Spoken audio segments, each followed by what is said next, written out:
पाकिस्तान में इस वक्त जो पत्थरों की तादाद है वो अनगिनत है जी।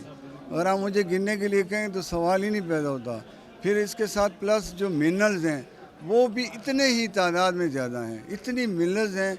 और वो आजकल चाइना को ज़रूरत है, चाइना वाले आ रहे हैं, लेकिन ना हमारे पास उसकी कोई प्रॉपर लेबॉर्ट्री है, ना कोई प्रॉपर कोई तरीका है, ना उसके एक्सपोर्ट के लिए कोई प्रॉपर ऐसी जगह है जहाँ के लिए वो उनको ना गवर्नमेंट की सरपरस्ती है। वरना अदरवाइज़ इस वक्त जो पाकिस्तान में जो मिनरल्स निकल रहे हैं तो मैं कहता हूँ कि अनगिनत है जी। और उसका अगर वो गवर्नमेंट उसकी सरपरस्ती करे तो अरबों डॉलर पाकिस्तान में ज़र मुबादला आ सकता है।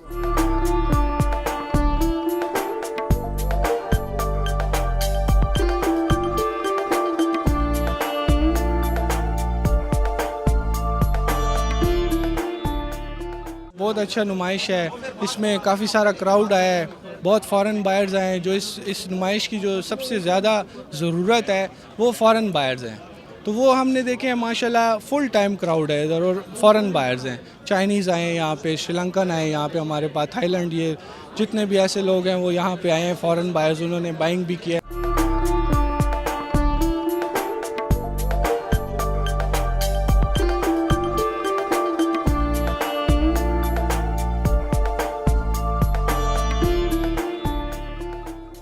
मुझे एक्चुअली ज्वेलरी में बहुत ज़्यादा इंटरेस्ट है, मुझे गोल्ड में इतना इंटरेस्ट नहीं है। तो मुझे जब पता चला कि एग्जीबिशन ऐसी हो रही है, उसमें पूरी पाकिस्तान के हर सिटी से लोग आए हैं और हर स्पेशल किस्म के स्टोन्स हैं वो यहाँ पे पाए जाएंगे, तो मैं जब विज़िट किया तो बहुत इंटरेस्टिंग लगा मुझे हर किस्म की ज्वेलरी यहाँ पे मिली है।